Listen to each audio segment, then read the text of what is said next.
Oke, halo teman-teman semuanya. Jumpa lagi dengan Awan Chai di sini, teman-teman ya. Duta Pajak Abal-Abal. Pelatih konsultan pajak kita yang pertama dan satu-satunya di Indonesia, teman-teman ya. Kita live Instagram gratis, teman-teman, setiap hari Senin ya, jam 8 malam di channel Pajak Smart ini. Oke, mudah-mudahan suara saya cukup jelas ya, teman-teman ya. Soalnya ini agak berantakan. Oke. Dan seperti biasa teman-teman, gue perlu disclaimer dahulu ya, bahwa semua yang gue sampaikan di video ini adalah pendapat pribadi gue 100% teman-teman ya. Ini bukanlah kajian akademis, tidak dapat dibuktikan kebenarannya, dan belum tentu juga sesuai dengan peraturan pajak yang berlaku ya guys ya. Nah, jadi mohon koreksinya kalau ada yang salah ya guys. Nah, walaupun gua seorang konsultan pajak yang resmi ya teman-teman, tetapi isi video ini bukanlah saran profesional konsultan pajak buat teman-teman semua ya. Anda semua tidak bisa dan tidak boleh menjadikan video ini sebagai satu-satunya pedoman bagi Anda untuk melaksanakan kewajiban perpajakan Anda ya. Karena kan masing-masing orang punya kasus yang berbeda-beda guys. Mohon konsultasikan dengan konsultan pajak Anda masing-masing ya, atau ke penyuluh di KPP apabila teman-teman mau bertanya yang lebih spesifik lagi tentang perpajakan Anda ya. Nah, Awan akan tersedia secara gratis langsung live Instagram Pajak Smart teman-teman ya di setiap hari Senin jam 8 malam. Oke, kita mau promo dulu nih buat teman-teman yang belum tahu ya. Kita sekarang ada program membership VIP bagi teman-teman yang mau diskusi pajak langsung dengan Awan ya, dapat langsung bergabung di program membership kita. Teman-teman tinggal daftar di website ya, www.siapatakutpajak.com ya. www.siapatakutpajak.com untuk bergabung guys. Teman-teman akan tergabung dalam grup WhatsApp nanti membership, bebas diskusi setiap hari ya dalam grup itu. Teman-teman juga dapat bertemu dengan saya secara langsung ya setiap hari Jumat malam jam 8 malam. Oke. Kita bebas untuk membahas masalah pajak, akunting, kasus pajak teman-teman semua ya. Seru tuh kalau Jumat malam ya. Nah, membership ini teman-teman akan bayar bulanan atau per tahun gitu. Ada diskon khusus nih buat teman-teman nanti ya. Segera bergabung di membership kita guys di website www.siapatakutpajak.com ya. www.siapatakutpajak.com.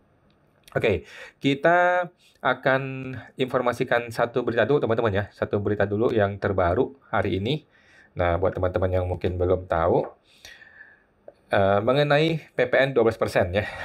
Ini ramai-ramai netizen katanya ajak boikot pemerintah lewat frugal living. Apa itu frugal living ya? Jadi teman-teman kita tidak boleh memboikot bayar pajak ya. Kalau kita boikot bayar pajak, matilah negara kita ya. Nanti siapa yang bayar pegawai negeri, siapa yang bayar tukang jalan tol, dan siapa yang bayar para kepala desa, para RT, RW, susah ya. Jadi jangan boikot pajak. Tetapi bagaimana nih ceritanya? Netizen ramai-ramai ajak boikot pemerintah lewat frugal living. Apa ceritanya? Coba kita lihat teman-teman ya.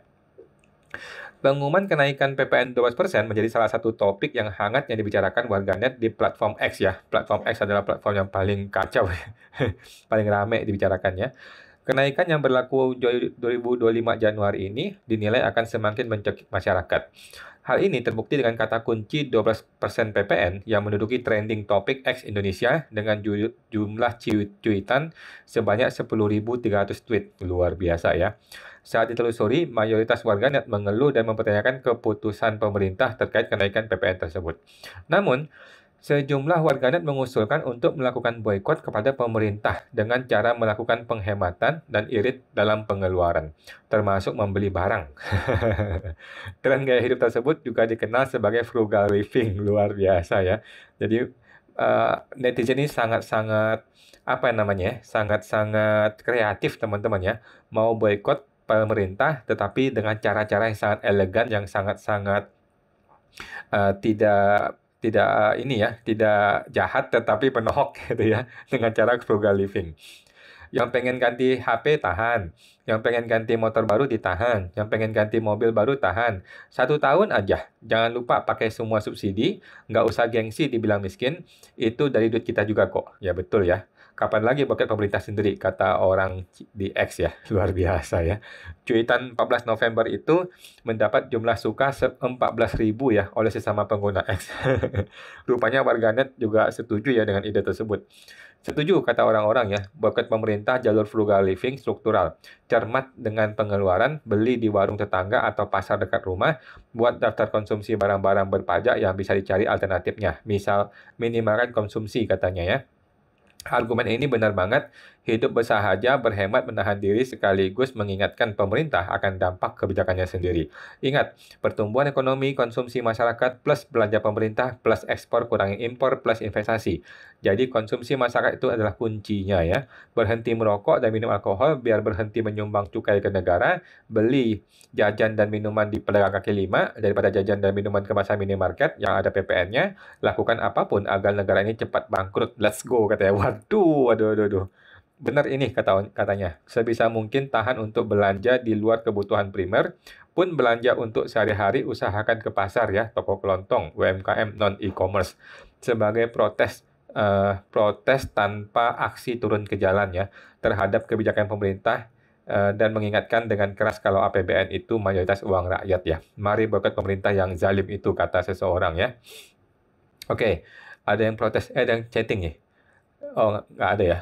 Bokeh pemerintah dengan hidup hemat, mantap ya. Berantas rakyat miskin. Oke, jadi luar biasa ya. Pemerintah Indonesia ini negara yang unik, teman-teman ya. Negara yang unik, negara kita ini ya. Kita dengan cara sarkasme orang mengkritik pemerintah, tidak langsung digugat ke pengadilan gitu ya, tetapi dengan cara sangat sarkasme seperti itu. Ya frugal living itu hal yang bagus teman-teman ya. Gua juga mempraktekkan frugal living dan teman-teman gua rasa banyak orang mempraktekkan frugal living ya. Jadi hiduplah dengan hemat, hiduplah dengan sederhana, tidak usah beli macam-macam. Itu hal yang bagus ya. Apakah itu bisa membuat negara sadar? Para oknum-oknum pejabat di kantor pusat pemerintah itu bisa sadar bahwa mereka ini lagi mencekik rakyatnya? Gua rasa susah ya, karena mereka tidak peduli kok dengan rakyat ya. Beberapa oknum pemerintah ya, itu pun di negara Wakanda ya. Kalau negeri Indonesia mah baik-baik ya para pejabatnya. Itu teman-teman ya. Jadi saran gua, kita tidak usah memboikot pajak, kita tetap harus bayar pajak, tetapi mempraktekkan frugal living itu sesuatu yang bagus sekali. Kalau itu bisa bikin negara kita sadar bahwa rakyat lagi susah, ya itu bagus ya. Tetapi tidak usah terlalu banyak berharap, teman-teman ya. Oke, kita boikot dengan cara hidup yang sederhana, itu bagus sekali. Oke, teman-teman ya. Lanjut, kalau ada yang bertanya silakan dituliskan di kolom komentar ya. Mudah-mudahan saya bisa menjawab. Ada Bapak Kenny Kenia, Ibu ya. Malam kok. Halo Bu Kenia. Ada Ibu Dian HF 4 malam kok. Halo Bu Dian, malam Bu. Kemudian ada Ibu Cecilia, malam Pak. Halo Bu Cecilia, malam. Kemudian Ibu Mary Su, malam kawan, sehat selalu. Malam Bu Mary, sehat selalu. Thank you, thank you. Ibu Dian HF 4, kalau perbaikan SPT dengan menambahkan aset, apakah akan diperiksa? Oke, jadi gini Bu, kita tidak usah berpikir apa yang kita lakukan itu akan menyebabkan pemeriksaan atau tidak pemeriksaan. Kita nggak usah berpikir seperti itu karena pemeriksaan itu bisa terjadi dan bisa juga tidak terjadi. Oke, apapun yang kita lakukan dengan SPT tahunan kita itu bisa menyebabkan pemeriksaan, bisa juga tidak menyebabkan pemeriksaan. Oke, walaupun kita tidak pembetulan SPT, juga bisa terjadi pemeriksaan, juga bisa terjadi tidak pemeriksaan. Oke, dengan kita membetulkan SPT bukan berarti akan lebih tinggi potensi diperiksa, enggak juga. Oke, jadi intinya kalau kita merasa perlu pembetulan SPT, silakan pembetulan SPT. Tidak perlu berpikir, dengan gue melakukan ini, apakah gue akan kena pemeriksaan atau tidak. Tidak usah berpikir seperti itu, Bu. Oke, intinya, kalau memang kita perlu pembetulan SPT, ada yang nggak beres dengan SPT kita, ada yang salah, maka segera lakukan pembetulan, kita benarkan SPT, jadilah orang yang jujur. Gitu, Bu ya. Nggak usah takut diperiksa. Pemeriksaan itu hal yang biasa, itu hal yang mungkin terjadi. Dan kita tidak perlu mengkondisikan supaya kita tidak diperiksa, nggak perlu. Gitu ya. Jadi lakukanlah hal yang benar dan belum tentu diperiksa. Kalaupun nanti diperiksa, toh tidak ada masalah ya. Pemeriksaan pajak bukan berarti dunia kiamat, enggak juga ya. Gitu. Oke. Sama teman tuh Bu Dian. Ibu Lisa Mona 1183. Malam kok mau tanya, Cortex masih bahas Inggris gimana pahamnya kok? Nah, itu dia tuh. Edukasi KPP cuma 1 kali, makasih. Jadi gini ya teman-teman ya, Cortex ini adalah sesuatu yang ada di masa depan, di mana orang pajak saat ini sedang tidak fokus di Cortex. Sri Mulyani, Suryo Utomo, petugas pajak semua lagi fokus gimana caranya dapatin sekian ratus triliun untuk bulan November Desember. Ya nggak? Mereka semua lagi fokus nih. Negara lagi pusing, lagi kekurangan duit. Nggak ada yang mikirin Cortex ya. Nggak ada orang yang mikirin Cortex. Itu masih Januari, masih jauh ya. Masih urusan Januari. Sekarang semua orang fokus bagaimana cari duit untuk supaya penerimaan negara bisa terpenuhi sampai akhir Desember. gitu ya. Itulah alasannya kenapa Cortex nggak terlalu banyak update ya sampai sekarang ya. Kenapa masih bahasa Inggris? Ya memang memang nggak beres internalnya ya. Memang tim dalam Cortex itu mungkin gue nggak tahu, mungkin orangnya kurang, mungkin tenaga IT-nya kurang, mungkin juga duitnya kurang. Pokoknya berbagai alasan lah ya. Intinya kita ikuti aja. Kita ikuti aja. Kalau memang ada update ya kita ikuti update-nya gitu ya. Tidak usah terlalu banyak berharap karena ini semua masih belum dilaksanakan. Karena semua orang pajak lagi fokus mengenai penerimaan negara. Lagi pusing nih Sri Mulyani nih. Karena duit negara lagi habis, eh, penghematan di mana-mana, sementara pajak begitu-gitu aja atau bahkan menurun gitu ya. Jadi lagi pusing semua, fokus ke penerimaan negara. Cortex udah nanti aja Januari. Januari baru ngomongin Cortex. Gitu ya. Oke, semua bantu Bu Lisa. Bapak Hoshimura. Oh, saya di SP2DK disuruh buat NPWP karena ada aset saham.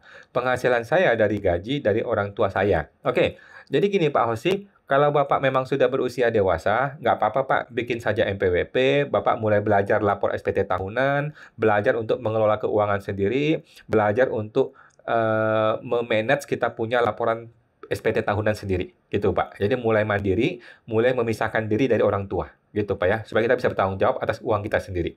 Gitu Pak. Menurut saya begitu Pak ya, setuju kok bikin MPP aja, kemudian lapor SPT tahunan, belajarlah bikin laporan sendiri gitu.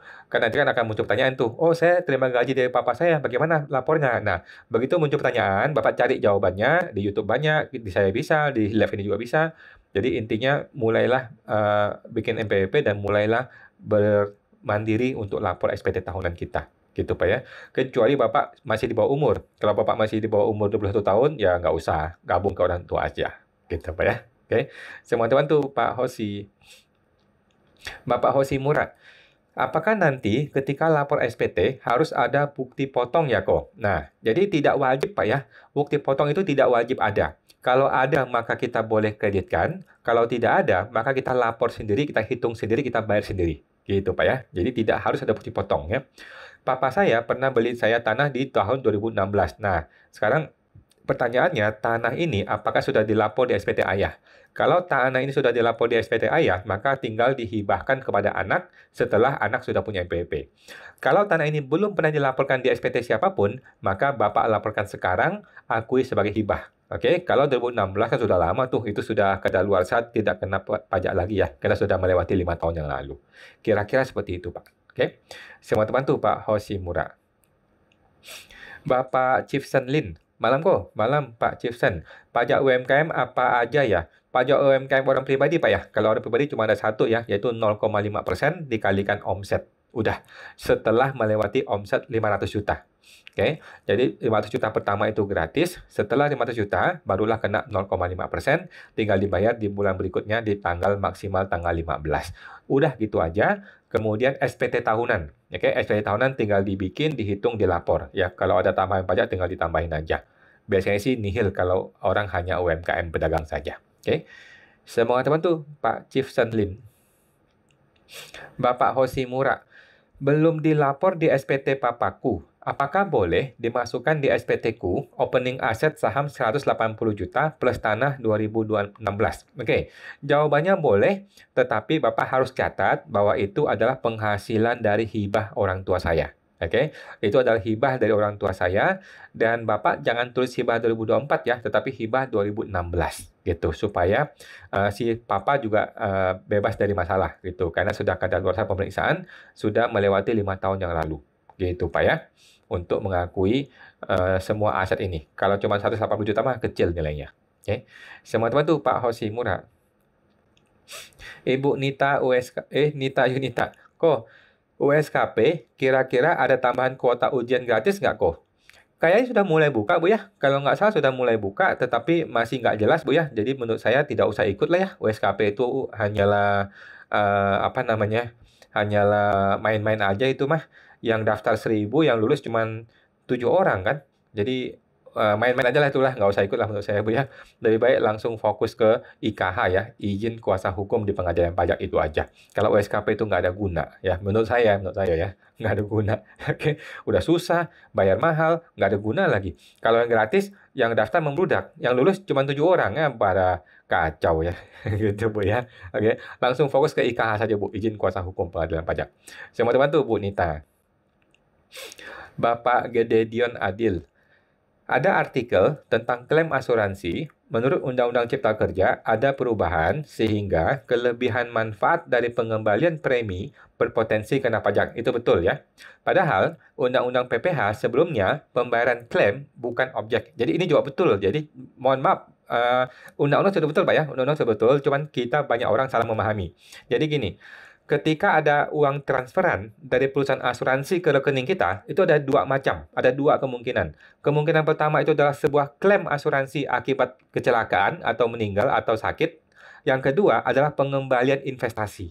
Oke, jadi ketika uang masuk ke rekening kita dari perusahaan asuransi, ada dua kemungkinan. Yang pertama adalah klaim asuransi akibat sebuah resiko. Yang kedua adalah kemungkinannya uang masuk hasil pengembalian investasi. Nah, kalau klaim asuransi itu sudah pasti tidak kena pajak. Mungkin karena sakit, karena kecelakaan, karena meninggal, klaim asuransi itu bukan objek pajak, sudah clear. Sekarang kalau uang masuk itu adalah hasil pengembalian investasi bagaimana?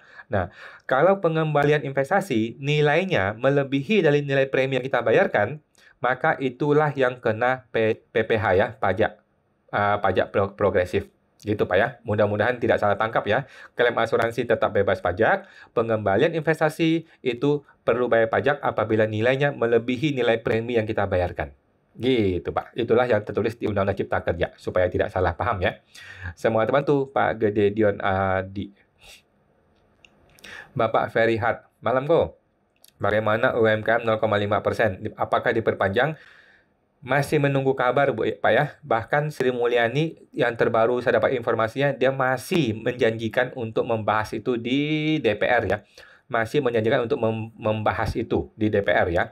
Apakah diputuskan diperpanjang atau enggak, tergantung bos, tergantung Prabowo ya. Apakah Prabowo pengen membantu warga masyarakat atau enggak, ya tergantung Prabowo ya.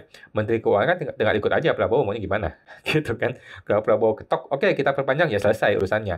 Tapi kalau Prabowo bilang nggak usah lah, kita gencet terus lah, kita maunya yang bisa kita bikin susah, kenapa mesti kita bikin gampang? Kalau dia ngomong gitu kan, ya sudah lanjut ya, nggak usah diperpanjang begitu. Ya, mudah-mudahan Pak Prabowo bisa berpikir jernih. Oke, sama teman tuh Pak Ferry Hart. Bapak Hoshimura.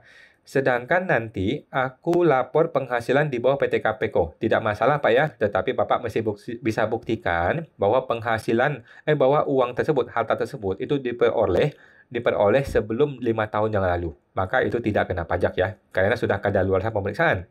Jadi Bapak masih bisa buktikan bahwa tanah tersebut diwariskan atau dihibahkan oleh orang tua saya sejak 2016.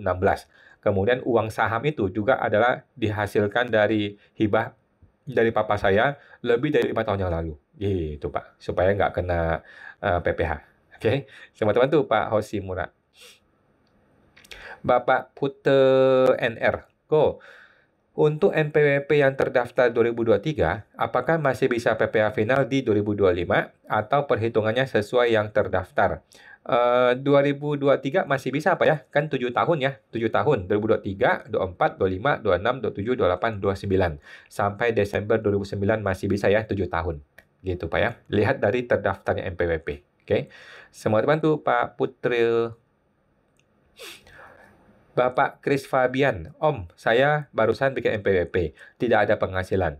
Tertulisnya non-efektif. Apakah tetap harus lapor SPT nihil di bulan Maret ya? Oke, jadi gini, kalau Bapak yakin kondisinya adalah NE atau non-efektif, maka tidak usah lapor SPT tahunan. Oke, itu namanya mati suri. NPWP-nya masih ada, tetapi tidak usah lapor SPT tahunan. Itulah yang benar ya. Nah, tetapi kalau sudah tidak NE atau sudah aktif lagi, maka itu tetap harus lapor SPT di bulan Maret. Gitu Pak ya. Semua teman tuh Pak Kristavian. Ibu Cecilia Teja mau tanya, kalau saham di bursa, reksadana, obligasi, nilai perolehannya per Desember 31 atau nilai awal yang masuk di daftar harta. Oke, kalau saya sih Bu ya, kalau bisa, saya akan pakai harga terbaru Desember 31. Contohnya saham. Saham itu kan kita beli, jual, beli, jual, beli, jual. Kita bingung, berapa sih nilai modal gue? Kan gitu. Ya kan? Beli, jual, beli, jual, beli, jual. Berapa nilai modal gua? Nggak jelas. Oleh karena itu, saya akan pakai nilai average. Nilai average di bursa saham pada saat 31 Desember. Kalau saya akan begitu. Oke? Kemudian obligasi. Kalau obligasi, saya pakai harga perolehan. Karena kan fluktuasi tidak tinggi ya. Obligasi kan paling lu beli 100, paling jual paling sekarang harga 101, 102 gitu. Jadi tidak ada fluktuasi yang aneh-aneh. Kalau saya sih pakai harga beli aja, nilai perolehan ketika beli pertama kali. Kalau saham enggak. Kalau saham itu terlalu fluktuatif. Kalau saya pakai harga average per 31 Desember. Tetapi harga average saya harus naik atau sama. Kalau harga turun, maka saya akan kembali ke average yang tahun lalu. Begitu, supaya tidak ada penurunan harta.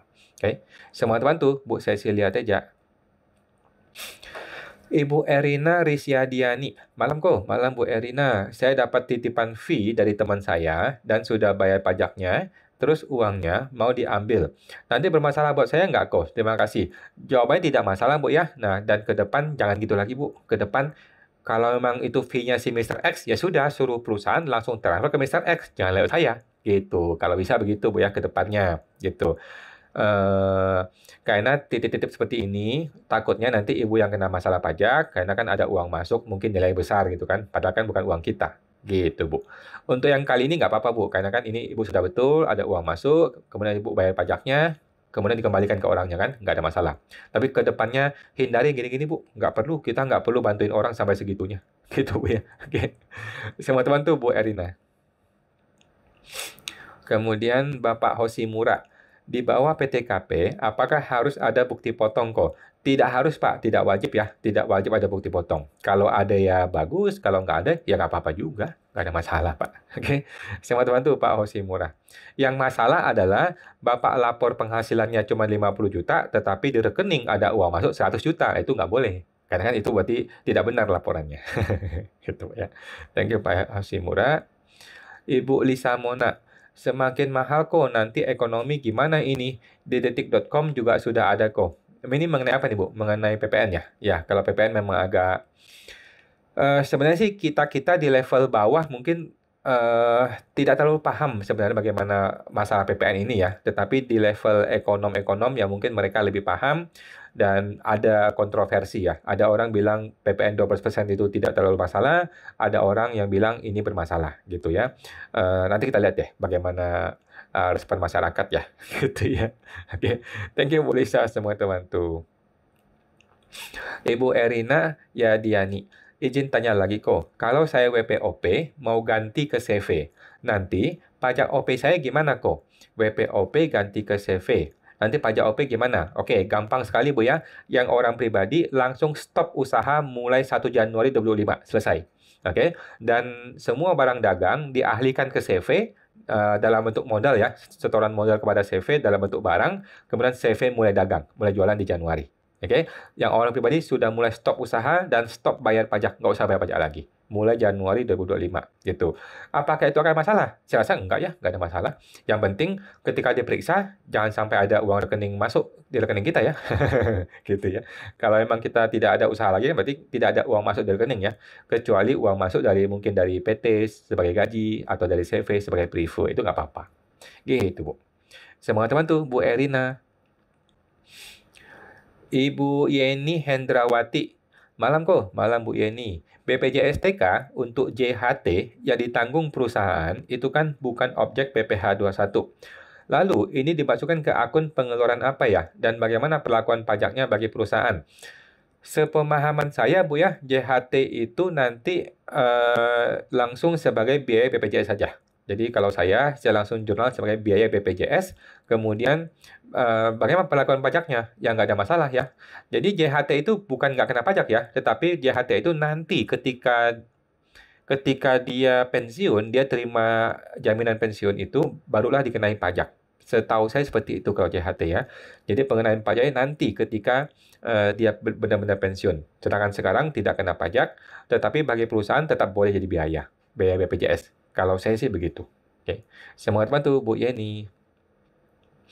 Bapak Nick 902. Halo Ko, halo Pak Nick. Dana realisasikan investasi 3 tahun, apakah boleh diinvestasi ke rekening bank biasa? Setahu saya boleh. Setahu saya boleh ya. Jadi uang itu ditaruh aja di sebuah rekening itu sudah termasuk investasi. Setahu saya seperti itu. Tetapi kan kalau kita taruh di sebuah rekening, nanti kan bergerak tuh. Kalau bergerak repot nanti. Masalah pembuktian ya repot. Jadi lebih aman ditaruh di sebuah deposito atau beliin sebuah SBN yang ditahan selama 3 tahun atau 4 tahun. Jadi lebih aman, lebih gampang pembuktiannya gitu. Kalau kita taruh duit di rekening kan nanti tergoda untuk ngambil, ya kan tergoda untuk belanja nanti terambil, kita invest, kita taruh lagi jadi repot. Gitu Pak ya. Semua teman tuh Pak Nick 902. Bapak Kidos, malam kawan, malam Pak Kidos mau tanya. Oh, kalau perusahaan menjual tanah bangunan, kan kena PPh final 2,5%. Oke. Kalau ada gain di laporan keuangan atas penjualan itu, dikoreksi fiskal ya kok gainnya? Jawabannya iya. Oke. Kalau ini sebuah perusahaan ya, kemudian dia menjual tanah bangunan, anggaplah dia jual 1 miliar. Padahal modal awal dulu cuma 400 juta gitu ya. Kan berarti kan ada keuntungan 600 juta ya. Keuntungan itu tetap dilaporkan di akunting, tetapi ketika ngitung fiskal, dia dikoreksi fiskal negatif. Kenapa koreksi fiskal negatif? Dengan alasan sudah kena PPh final. Ini sama seperti penghasilan dari deposito, sama seperti penghasilan dari sewa. Karena sudah kena PPh final, maka ketika di fiskal, dia akan dikoreksi fiskal. Gitu. Sudah betul, Bu? Semua teman tuh, Bu Kidos. Bapak Kenny Kenia. Kok, saya punya asuransi unit link. Masuk 2000. Masuk tahun 2000. Bayar premi 7 kali 7 tahun, total 210 juta. Ya, tidak lapor di SPT. Waktu tes amnesti 2016, nilai unit linknya ada 600 juta. Jadi saya laporkan di SPT. Oke? Oke, sudah lapor SPT ya. Nah, tahun ini saya tutup dan tarik semua unit linknya dengan nilai 950 juta. Hitungan PPh-nya bagaimana? Oke, berarti kan Ibu sudah bayar, Ibu sudah lapor 600 kan? Ibu sudah lapor 600, kemudian keluarnya ke rekening kita adalah 950. Maka ada keuntungan 350. Nah, 350 inilah yang Ibu laporkan di lampiran 1 halaman 2 yang namanya keuntungan dari penjualan harta. Paling gampang ke situ Bu ya. Lampiran 1 halaman 2 paling bawah ada yang namanya keuntungan dari keuntungan dari penjualan harta. Tuliskan di situ 350 juta. Kemudian angka 350 akan otomatis dihitung di halaman induk berapa nilai pajaknya. Begitu yang paling gampang. Oke, Bu ya, karena ini ada keuntungannya. Luar biasa keuntungannya nih, mantap nih. Oke, semua teman tuh Bu Kenny. Ibu Kenny Kenia. Saya juga ada tutup yang atas nama istri, tetapi rugi sekitar 220 juta. Apakah bayar PPh-nya bisa dikurangkan dengan ini? Boleh Pak, boleh. Bapak tinggal digabungin aja.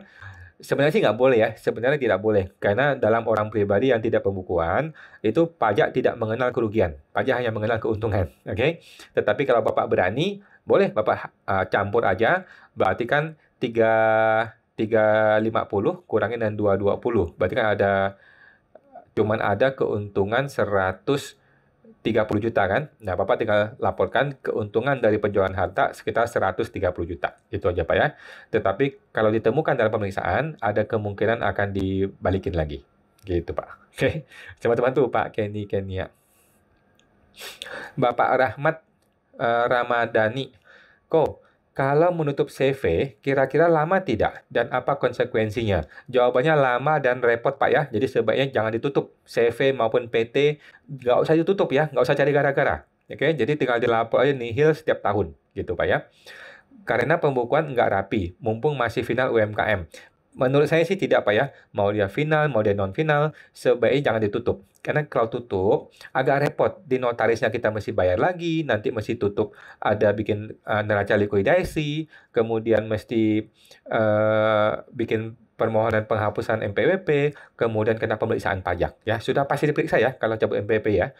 Jadi menurut saya tidak usah dicabut, tetaplah lapor SPT CV nihil setiap tahun begitu saja. Tidak usah repot-repot. Gitu ya, nggak usah tutup. Cukup lapor setahun sekali nihil, SPT nihil. Tinggal download e-formnya, kemudian upload lagi. Udah beres. Gitu, Pak. Oke. Semua teman tuh, Pak Ramadhani. Ibu Cecilia Teja. Apakah pembelian rumah bisa dianggap investasi untuk bisa dapat dividen 0%? Setahu saya bisa, Bu ya. Pembelian rumah dan tanah ya, tanah dan bangunan, setahu saya itu termasuk kategori dividen. Silakan dibeli, kemudian dilaporkan di e-reporting investasi ya selama 3 tahun berturut-turut. Oke. Teman-teman tuh Bu Cecilia. Kemudian Bapak Maca Latte. Mau tanya, jika Januari pakai PPN 12%, untuk penerbitan faktur pajak Desember, apakah batasnya tetap tanggal 15 bulan berikutnya? Betul, masih sama. Jika begitu, tarifnya 11 atau 12%? Jawabannya 11. Oke, jadi kita jangan lihat kapan uploadnya, tetapi kita lihat kapan tanggal faktur pajaknya. Oke, kalau tanggal faktur pajaknya masih tanggal Desember, walaupun dia diupload dan dibikin di Januari, tetap 11%. Oke, tetapi kalau tanggal faktur pajak adalah tanggal Januari, maka dia sudah 12%. Oke, ingat ya, tanggal faktur pajak yang dilihat ya, bukan tanggal upload, bukan tanggal mencetak faktur pajak, bukan tanggal menginput faktur pajak, tetapi tanggal di kertas faktur pajaknya itu yang dipakai ya, cut off-nya ya. Semua teman tuh Pak Macalate. Bapak Henry Wijaya Kusuma, rencana bikin PTKP. Tapi biasanya kita kulak di toko-toko kelontong. Soalnya kalau ke pabrik harus beli partai sangat besar. Apakah boleh tetap dijual langsung ke pembeli jika PTKP belum laku? Saya masih nggak paham nih Pak, bagaimana maksudnya PTKP tidak laku? Jawabannya nggak ada masalah Pak ya, ikutilah kondisi sebenarnya. Jadi apapun kondisi Bapak, model bisnisnya seperti apa, nggak ada masalah Pak, ikutilah kondisi seperti itu. Yang penting kalau punya omset melebihi 4,8 M, maka jadi PKP gitu kan. Kalau di bawah 4,8 M, belum perlu PKP begitu. Sama teman tuh Pak Henry Wijaya Kusuma. Ibu Suryatik 1015. Malam kawan, malam Bu Suryatik. Kau mau tanya, kalau ada bonus barang tiap bulan, apakah itu wajib ada faktur pajak atas bonus barang tersebut? Saya ulang ya, ada bonus barang tiap bulan.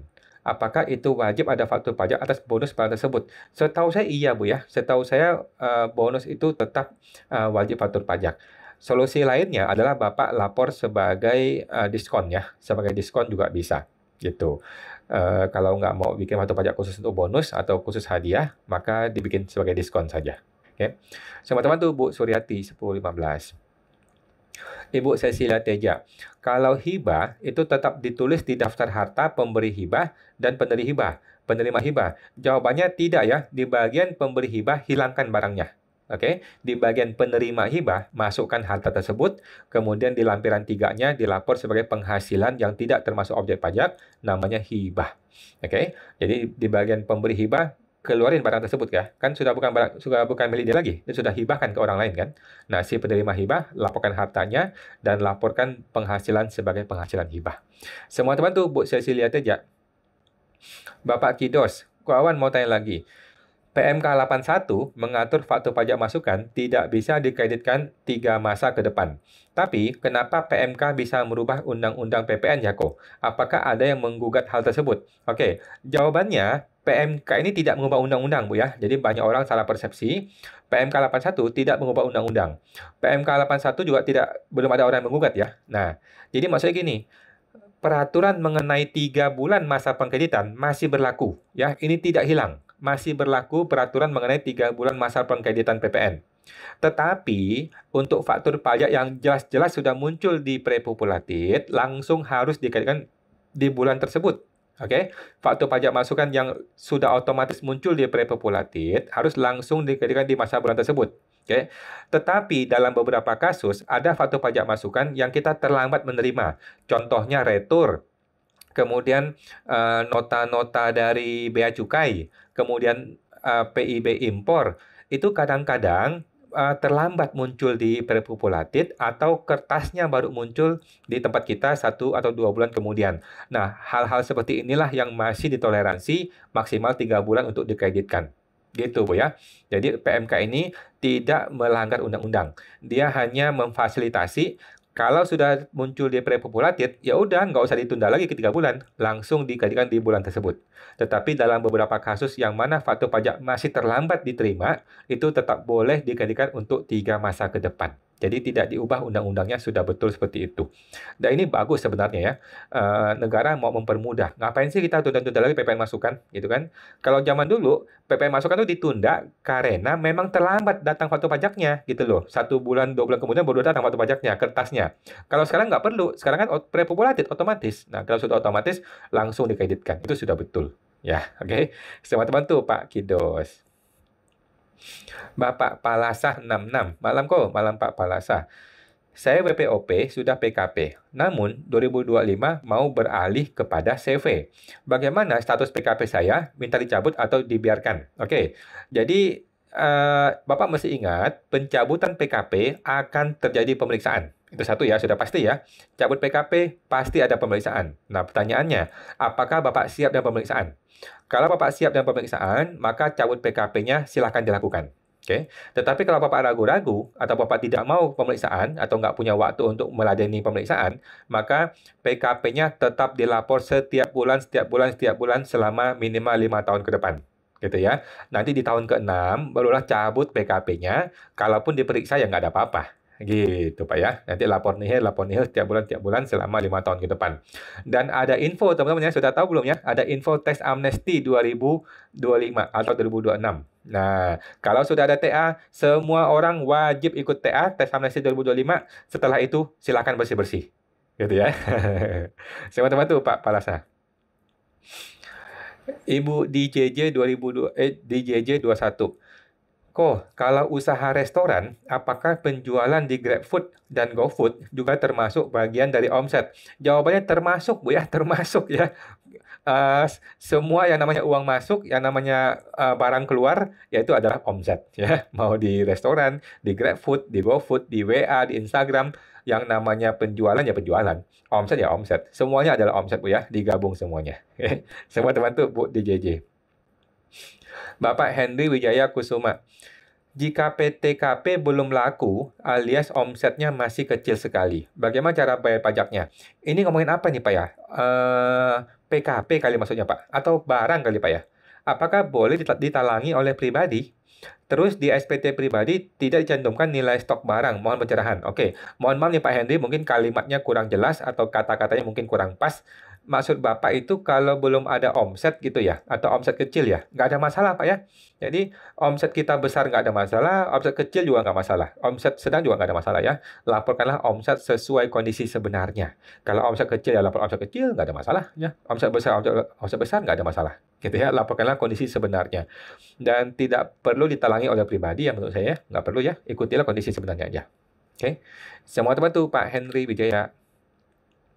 Ibu Susilawati Sie, malam kok izin tanya. Kalau ada usaha jualan baju di toko dan di online, pelaporan pajaknya gimana ya Pak? Saya ulang ya, ada jualan baju di toko dan di online. Pelaporan pajak gimana ya? Apakah lapor bulanan dan tahunan juga? Jawabannya iya, Bu ya. Bulanan iya, tahunan iya. Betul ya. Karena udah setahun saya jualan, tapi nggak pernah lapor pajak. Maka Ibu mundur sekarang ya. Ibu saatnya sekarang lapor yang benar. Silakan dihitung mundur berapa pajaknya. Kemudian dibayar per bulan, Bu ya. Bukan langsung sekaligus diakumulasi. Tidak ya. Januari berapa omsetnya? Bayar. Februari berapa omsetnya? Dibayar. Bayar terus sampai masa Oktober. Bayar sekarang. Kemudian yang November dibayar di bulan Desember, maksimal tanggal 15. Gitu Bu seterusnya ya. Nanti SPT tahunan sebelum bulan Maret dilaporkan. Oke. Semua teman tuh Bu Susilawati Sie. Bapak Purnawan Iswan, malam kawan. Malam Pak Purnawan.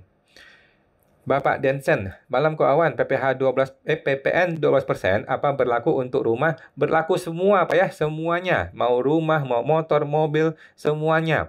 Pokoknya semua faktur pajak yang terbit tanggal 1 Januari 2025 dan seterusnya, itu 12% PPN-nya.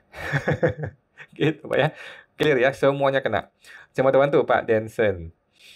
Pak Purnawan Iswan, bagaimana kabar Ko Awan? Semoga sehat selalu peluang UMKM. Siap Pak, sehat, masih hidup saya. Thank you Pak Purnawan, thank you semuanya.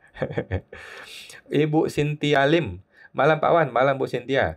PPh final tidak perpanjang usaha UMKM 0,5%, cuma jual beras. Kalau pindah ke anak yang MPP masih 4 tahun, proses pindahnya gimana? Dan pembayaran pajaknya saya sampai bulan Desember. Oke. Jadi di orang tua itu bayar pajak sampai masa Desember. Clear ya? Mulai Januari nggak usah bayar ya. Clear ya? Kemudian di anak itu dapat hibahan barang dagang. Oke, di NPWP anak dapat hibah barang dagang di Januari 2025. Kemudian anak mulai dagang nih. Nah, anak mulai dagang, mulai ganti rekening ya, pakai rekeningnya si anak. Kemudian anak mulai bayar 0,5% setelah melewati 500 juta. Gitu. Oh ya, udah gitu doang. Nanti si orang tua udah nggak usah bayar lagi, tetapi tetap lapor ya, SPT tahunan tetap dilapor. Oke, sama teman tuh Bu Cynthia Lim. Bapak Rahmat Ramadhani. Kalau CV nonaktif gimana ya? Ada kelas di Magelang tidak, Saya nggak ada kelas di Magelang sih. Kita online, Pak. Langsung online aja. Bapak tinggal daftar gabung ke program KPP bisa. CV nonaktif ya nggak ada masalah, Pak ya. Jadi CV nonaktif tinggal dilapor nihil setiap 1 tahun 1 kali. Gitu ya. Kecuali sudah NE. Kalau sudah NE, non-efektif, itu tidak usah lapor SPT tahunan lagi. Oke? Sama teman tuh, Pak Rahmat Ramadhani. Kemudian Bapak Palasah 66. Tanya lagi sisa barang yang belum terjual dibuat modal untuk CV. Sisa barang belum terjual dibuat modal untuk CV. Apakah barang tersebut dijadikan nilai rupiah atau tetap berupa barang?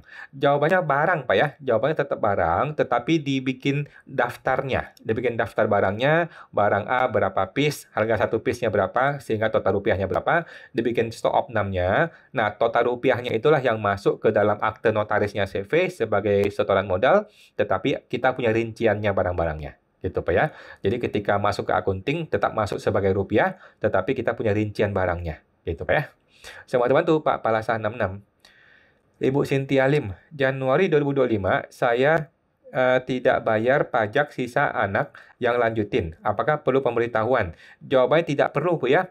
Kita tidak perlu kasih tahu ke orang pajak atau ke AR kita atau ke siapapun bahwa kita berpindah UMKM-nya dari saya kepada anak. Tidak perlu dilapor kepada siapa-siapa. Langsung saja berpindah. Dan si anak langsung mulai bayar pajak setelah melewati omset 500 juta. Begitu, Bu.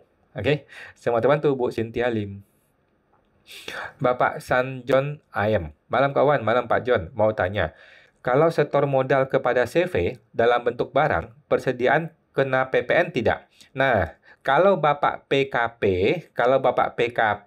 kemudian setor barang kepada CV PKP, itu tidak kena PPN. Ya, tetapi kalau Bapak PKP setor barang kepada CV non PKP, maka ini ragu-ragu, sepertinya kena PPN. Gitu, Pak ya. Jadi, kalau Bapak orang pribadinya PKP, kemudian setor modal kepada CV-nya non-PKP, ini setahu saya kemungkinan kena PPN. Tetapi kalau Bapaknya pribadi PKP, setor modal kepada CV yang juga PKP, itu tidak kena PPN. Imbreng ya, imbreng. Oke, coba cek lagi Pak di Google mengenai PPN atas imbreng, supaya tidak salah ya. Nah, semua teman tuh Pak John Ayam. Ibu Gitawati, malam malam Bu Gita. WPOP yang tidak bekerja dan punya aset tetap harus lapor SPT. Apakah ini aturan lama atau aturan baru? Jawabannya aturan lama, Bu ya. Jadi semua orang yang punya kartu NPWP, apapun kondisi dia tetap harus lapor SPT tahunan setahun 1 kali ya. Baik dia bekerja, tidak bekerja, punya penghasilan, tidak punya penghasilan. Baik semua orang. Kalau dia punya NPWP masih aktif, maka dia harus lapor SPT tahunan setiap tahun ya. Apakah ada tercantum di aturan baru Jawabannya sudah lama ya, sudah lama aturannya dan tidak ada perubahan ya. Semua orang punya NPWP tetap wajib lapor SPT tahunan 1 tahun 1 kali. Oke, semua teman tuh Bu Gitawati. Kemudian Bapak Macalate, tarif PPh 21 untuk jasa notaris berapa persen Tarif PPh 21 untuk jasa notaris berapa persen? Kalau saya potong 2,5% ya, dalam kategori bukan pegawai. Oke, kategori adalah bukan pegawai. Cara ngitungnya adalah bruto kalikan 50% kalikan tarif PPh 21. Biasanya secara gampang 2,5% dari nilai jasa notarisnya. Biasanya begitu. Bikinlah bukti potong dengan kategori bukan pegawai. Oke. Semua teman tuh, Pak Macalate. Bapak Gede Dion Adi, kalau asuransi kembali premi 105%. Apakah selisih 5% bayar pajak? Jawabannya iya. Apakah PPh final dan tarifnya berapa? Jawabannya bukan final dan tarifnya adalah pakai PPh orang pribadi progresif ya. Di SPT-OP, klaim asuransi penghasilan tidak termasuk objek pajak. Kami UMKM. Betul, jadi Pak. Jadi lagi-lagi Pak ya, buat teman-teman, uang yang datang dari perusahaan asuransi itu ada dua macam. Kemungkinan pertama adalah klaim asuransi, kemungkinan kedua adalah pengembalian investasi. Ini dua barang yang berbeda.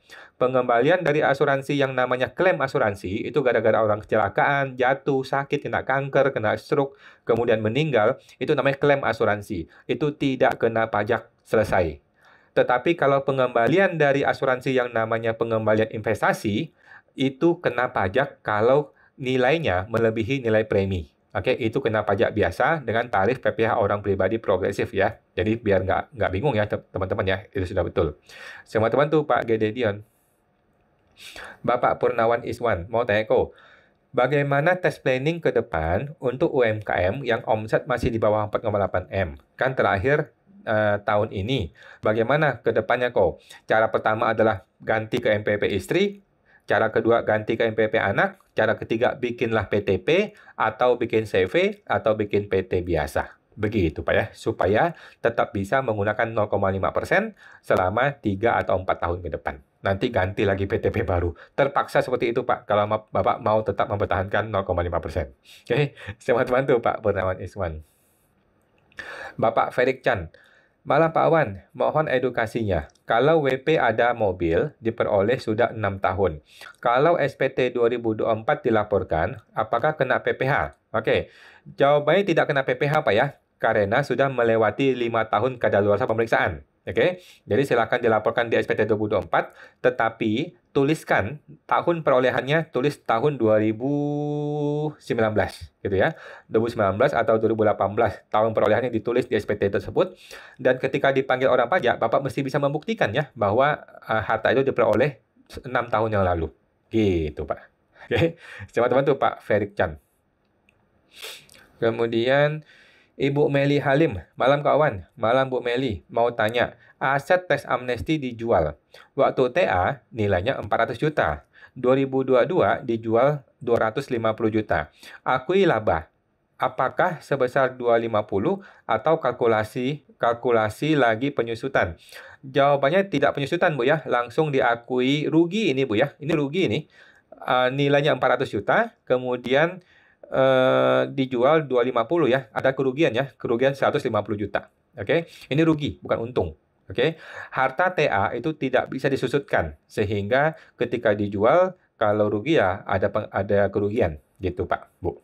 Oke, cuman apakah kerugian dari jual harta TA itu boleh dibiayakan? Ini masih bingung dan sedang kita gugat ke pengadilan. Nanti kita tunggu hasil pemeriksaan, hasil pengadilannya. Oke, teman-teman tuh Bu Meli Halim.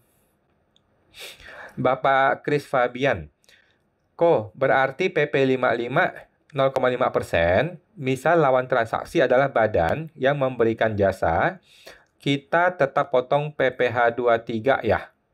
Terus kalau kita yang kasih jasa, apakah kita ada kredit pajak atau murni cuman final? Oke, jadi gini Pak, yang pihak memberikan jasa, yang terima uang nih, kalau dia punya surat keterangan PP 55, maka dia dipotong 0,5%. Oke. Kalau pihak pemberi jasa yang menerima uang itu tidak punya suket PP 55, maka dia dipotong PPh 23 yang 2%. Oke. Nah, sekarang orang yang terima bukti potong PPh final 0,5%, maka dia tidak usah bayar lagi. Nah, orang yang terima bukti potong PPh 23 2% itu boleh dikreditkan di hitungan SPT tahunannya. Gitu, Pak. Oke. Semua teman tuh, Pak Chris Fabian. Ibu Mejin, malam Bu Mejin. Kalau selisih kurs impor, itu data apa saja yang harus WP rekap kok? Kalau ditanya AR. Dokumen-dokumennya Bu ya, dokumen-dokumen yang menyatakan perhitungan tersebut gitu. Kalau itu PIB ya tinggal dihitung antara PIB-nya dengan invoice-nya dengan uang yang Ibu transfer gitu. Yang penting dokumen itu Ibu bisa menjelaskan gitu ya. Jadi tidak perlu spesifik sebuah dokumen tertentu, tetapi dari ibunya bagaimana? Dari kita nih sebagai wajib pajak, yang penting kita bisa menjelaskan dengan dokumen yang kita sudah miliki. Itu aja Bu ya. Oke. Selamat bantu Bu Mijin. Bapak Bengkel Obeng, kawan. Kalau pembetulan pajak, nanti kita buat e-billingnya sendiri, jawabannya iya. Atau nanti dikirimkan SP2DK dari AR. Menurut saya tidak usah nunggu SP2DK ya. Dan bayar sanksinya kita bayar kemana? Nah, sanksinya juga bayar pakai e-billing. Gitu Pak ya. Nanti ketika ada STP atau surat tagihan pajak, maka kita bayar STP tersebut. Ada kode STP-nya, kita bayar pakai e-billing. Semuanya dibikin di sistem online. Setahu saya begitu. Oke? Semua teman tuh Pak Bengkel Obeng.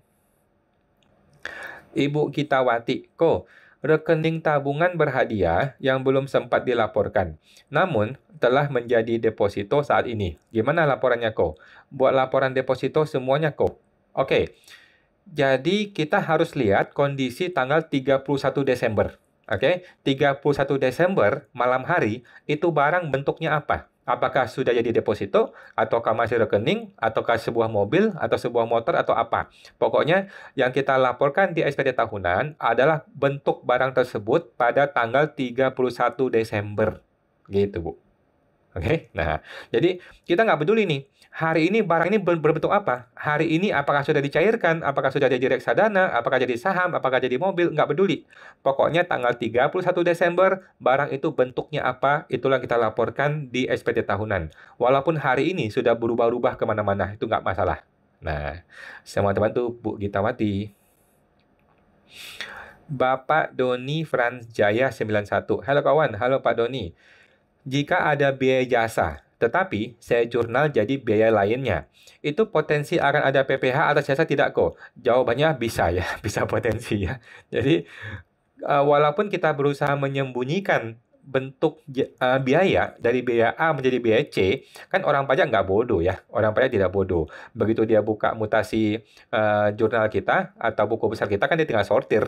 Dia tinggal sortir gitu. Kalau kita tidak terlalu rapi, ketahuan ya sudah, bayar PP23, udah nggak apa-apa.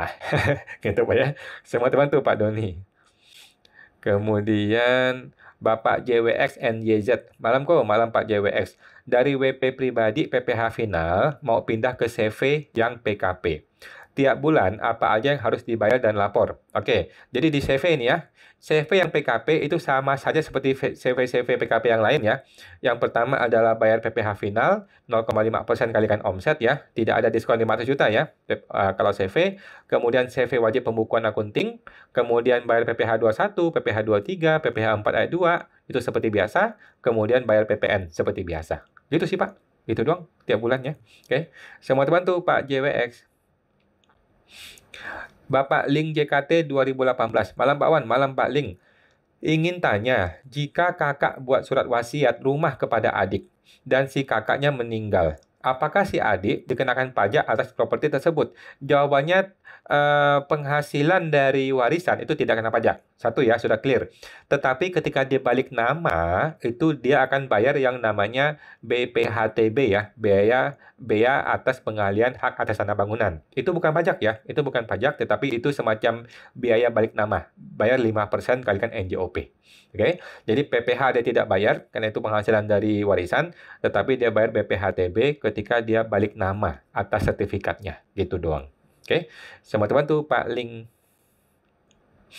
Bapak Hoshimura 789. Kalau saya kerja sama orang tua saya, apakah harus pakai bupot Tidak. Tidak wajib ya, tidak wajib bupot ya. Ada bupot ya boleh, kalau tidak ada bupot ya tidak apa-apa. Kita hitung sendiri PPh-nya. Gitu ya. Bupot itu bukan sesuatu yang wajib, tetapi kita bisa menghitung sendiri PPh dan kita bayar sendiri juga bisa, walaupun tanpa ada bupot. Oke, semua teman tuh Pak Hoshimura. Bapak, Ibu Rien 88. Halo kawan, halo Bu Rien. Saya mau tanya, misalnya karyawan dapat uang makan tiap awal bulan secara cash, tidak dengan gaji. Apakah ini objek PPh 21? Jawabannya iya. Ya. Jadi semua yang diterima oleh karyawan, kalau bentuknya uang, maka gabungkan ke dalam penghasilan bulanan dia. Jadi dia punya gaji pokok, dia punya tunjangan makan. Nah, gabungkan di tunjangan makan, nanti dihitung secara keseluruhan. Biar nggak usah pusing, nggak usah bingung. Oke, sama teman tuh Bu Rence 88. Bapak Rahmat Ramadhani. Kalau mau pindahin usaha ke CV dari orang pribadi, itu gimana pajak CV-nya? Pajaknya gampang ya, di CV yang pertama adalah PPh final 0,5% tiap bulan dibayar, kemudian PPh 21, PPh 23, PPh 4 ayat 2 itu dilapor atau dibuat tiap bulan kalau ada datanya ya. Kalau 21 itu untuk gaji, PPh 23 untuk jasa, PPh 4 ayat 2 untuk bayar sewa. Kira-kira sih gitu Pak ya. Kemudian SPT tahunan dilapor juga di CV. Oke, semua teman tuh Pak Rahmat. Bapak Rizemi, Ibu Rizemi ya, Kok Awan. Kalau Direktur CV ambil gaji, apakah masuk di PPh 21 sebagai gaji atau ada info sebagai prefer? Itu berapa PPh-nya masuk ke PPh 21 kah? Jawabannya adalah tidak usah ke PPh 21 dan tidak usah ke gaji ya. Yang namanya bosnya CV ambil uang dari CV itu namanya prefer. Oke, yang namanya direktur CV atau pemiliknya CV ambil uang dari CV itu namanya prefer. Dan prefer tidak kena pajak. Oke, tetapi ingat ya teman-teman ya, sebelum prefer itu kita ambil, itu harus bayar dulu PPh di CV ya. CV harus bayar pajak dahulu, baik itu PPh final ataupun PPh badan. Setelah itulah baru terkumpul laba ditahan, barulah laba ditahan dibagikan kepada direktur sebagai prefer. Gitu Bu ya, mudah-mudahan lengkap ya. Semua teman tuh, Bu Rizemi. Ibu Sintia Lim, malam Pak Wan, malam Bu Sintia. Saya UMKM dapat undian 20 juta sebelum potong pajak untuk bayar pajak gimana? Oke, yang pertama adalah Ibu coba cek kepada perusahaan yang kasih undian. Biasanya sudah dipotong PPh final 25%.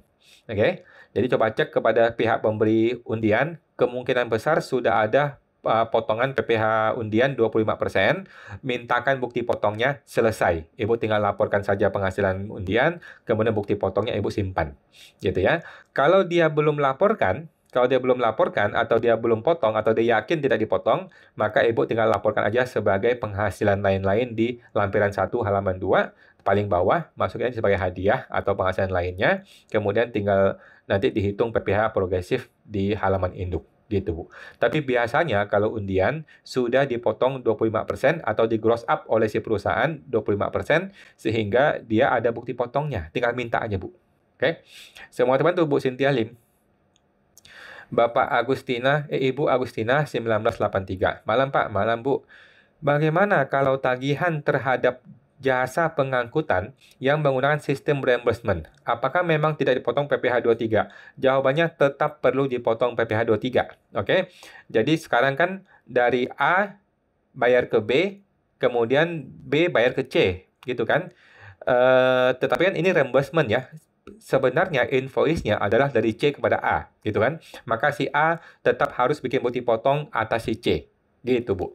Jadi walaupun itu reimbursement, tetap harus dipotong PPh 23, tetapi yang dipotong adalah pihak yang ujung, pihak yang C sana. Nah, yang memotong itu pihak A gitu kan? Nah, itulah yang harus dilakukan. Nah, supaya rapi, mesti dibikin nih sistemnya nih, supaya rapi. Gitu ya. Kalau nggak mau pusing, ya udahlah. A potong B, B potong C. Gitu kalau nggak mau pusing ya. Nah, tetapi kalau memang betul-betul mau dipaksain reimbursement, maka harus dibikin invoice-nya dari C ke A, kemudian bukti potongnya dari A kepada C. Gitu. Siapa teman tuh, Bu Agustina. Bapak Hoshimura, kalau laporan keuangan untuk UMKM tahun depan gimana kok? Karena kalau norma tarifnya tinggi. Tidak masalah ya, kalau orang pribadi memilih untuk pembukuan itu tidak masalah. Silakan dibikin akuntingnya, nggak ada masalah. Gitu ya. Cuman biasanya agak susah ya kalau orang pribadi pembukuan. Oke, sama teman tuh Pak Hoshimura. Ibu Lianawati Leni, kalau kita WP orang pribadi buat CV di Januari, mekanisme kita berjualan selama menunggu pembuatan CV jadi gimana? Saya ulang ya, kita orang pribadi bikin CV Januari nih. Mekanisme kita berjualan selama menunggu pembuatan CV gimana? Oke, yang pertama adalah jangan tunggu Januari, Bu. Jadi CV itu dari sekarang bikinnya. Oke, nggak usah tunggu Januari, bikin dari sekarang, ada waktu 1 bulan kan? 1 bulan ini dibikin CV-nya, bikin rekeningnya, bikin stempelnya, bikin semuanya, nanti Januari langsung aktif. Oke, opsi kedua adalah bikin Januari, selama CV ini belum bisa berjalan rekening banknya, tetap pakai orang pribadi. Ya nggak apa-apa lah, kan 2 bulan pakai orang pribadi, pakai normal nggak apa-apa lah, cuma dikit, gitu kan? Jadi gitu ya, selama CV belum bisa aktif, tetap pakai rekening orang pribadi. Gitu. Begitu CV sudah aktif, rekening sudah jadi, ganti langsung ke CV. Dan orang pribadi kan cuman kepakai 1 atau 2 bulan, nggak apa-apa lah, bayar normal. Gitu ya. Sama teman tuh Bu Liana Leni. Bapak Mei 2107. Malam kok, malam Pak Mei. Usaha dipindah ke NPWP istri untuk manfaatin PPh final. Berarti harta istri cuma ada masukin modal persediaan barang dagang. Betul. Dan kalau sudah ada hasil usaha dilapor di harta istri juga. Nah, mengenai hasil usaha dari NPWP istri ini ada 2 cara. Cara pertama tetap dilapor di SPT istri, nggak apa-apa. Cara kedua adalah dia boleh hibahkan kepada suami atau diberikan kepada suami, nggak ada masalah. Nanti dari suami tinggal dilapor ada penghasilan yang tidak termasuk objek pajak dari istri saya, nggak ada masalah. Gitu ya, silakan diatur saja. Yang penting kan omset sudah dibayar pajaknya. Oke, semua teman tuh Pak Mei. Bapak Payon Nie. Malam kok, malam Pak Payon. Untuk CV, wajib punya rekening atas nama CV? Yes. Kalau sementara ini pendapatannya masuk ke rekening pribadi direktur, apakah akan bermasalah di SPT orang pribadi direktur? Jawabannya ragu-ragu Pak ya. Sebaiknya segera si CV bikin rekening, kemudian dipindahkan yang namanya penghasilan-penghasilan CV semua ke orang pribadi. Gitu ya. Kepada CV ya. Nah, apakah boleh rekening orang pribadi dipakai untuk CV? Jawabannya boleh. Ya, boleh aja. Jadi ada satu rekening punya orang pribadi diberikan kepada CV dan dilapor di perputarannya CV. Nggak ada masalah. Boleh ya. Tetapi uang masuk utama dari customer, dari klien itu harus ke rekening utamanya CV atas nama CV supaya lebih aman. Jadi rekening orang pribadi boleh dipakai untuk CV tapi hanya untuk operasional aja. Untuk ya bayar bensin dan sebagainya. Oke. Semua teman tuh Pak Penny. Kemudian Ibu Agustina 1983. Malam Pak, malam Bu Agus, mau tanya lagi. Jika perusahaan masih ada sisa kas dan bank, tetapi perusahaan sudah tidak operasi karena tidak ada penjualan lagi, apakah bisa dibuat nihil saja semua aset? Jawabannya bisa, ya, bisa saja. Jadi Ibu harus menjurnal. Ini kan uang mau diambil semua nih, uang dikreditkan, kemudian debitnya apa gitu kan? Debitnya yang pertama adalah laba ditahan. Oke, laba ditahan habisin dulu sebagai dividen atau sebagai prefer, kemudian modal silakan dihabisin atau diambil senilai nilai aset yang dikeluarin. Gitu boleh aja. Kemudian kalau Ibu mau boleh ke notaris untuk bikin akte penutupan. Nah, tetapi NPWP-nya tidak usah ditutup ya. NPWP tetap dilapor setiap tahun 1 kali lapor nihil. Gitu Bu ya. Silakan Bu ya. Sama teman tuh Bu Agustina. Oke, teman-teman sudah jam 9 lewat ya, nggak terasa teman-teman ya. Kita akan tampung dulu yang belum terjawab, dan kita akan jawab di video berikutnya di YouTube ya teman-teman ya. Oke, silakan follow YouTube kita. Ada Ibu Yuni YSP. Oke, kita tampung dulu ya Ibu Yuni. Kemudian Bapak Ibu Zahra Indri. Oke, kita tampung dulu ya. Kemudian Ibu Mejin. Kemudian Ibu Cina Tena. Oke. Kemudian Ibu Fitrawansyah, Bapak ya. Kemudian Ibu Yuni YSP. Oke, kita tamu dulu ya teman-teman ya. Mohon maaf ya. Bapak Rahmat Ramadhani. Kemudian Ibu Meli Halim. Kemudian Ibu Susilawati Sie. Kemudian Bapak Rahmat Ramadhani. Kemudian Bapak Ali Wijaya. Kemudian Bapak Aloysius Sirwa Gonzaga. Kemudian Bapak JWX NYZ. Kemudian Bapak Joy Acai. Kemudian Bapak Raymond Yau. Kemudian Bapak Raymond Yau. Kemudian Ibu Cynthia Lim. Kemudian Bapak Mei 2107. Kemudian Bapak Zarah Andri Indri. Kemudian Bapak Kidos. Kemudian Bapak Kidos. Kemudian Bapak Sate Ontak 99. Kemudian Bapak Felix Chan. Kemudian Ibu Revalien. Kemudian Ibu Dewi Pram DNA. Ibu Gitawati, kemudian Bapak Sate Onta 99, Ibu Victoria Gohan, Bapak Dedi Yong, kemudian Bapak Payonye, Bapak Gede Dion Adi, oke, Ibu Melia Halim, kemudian Bapak G2836, Bapak Maestroal, kemudian Bapak Ling, kemudian Bapak G2836, kemudian Bapak Hoshimura, Bapak Rahmat Ramadhani, Ibu Rizemi, Bapak Henry Wijaya Kusuma, kemudian Ibu Leli Kurnia, kemudian Bapak JWX NY, kemudian Ibu Yeni Hendrawati Yu, kemudian Bapak Robi Sutanto, Bapak Pionie, kemudian Bapak Webar Mitchell, kemudian Ibu Yuni YSP. Oke, teman-teman ya, thank you semua ya. Mohon maaf yang belum terjawab, kita jawab di video YouTube ya. Kita jumpa lagi hari Senin depan jam 8 malam. Mari semuanya, thank you, makasih, mari.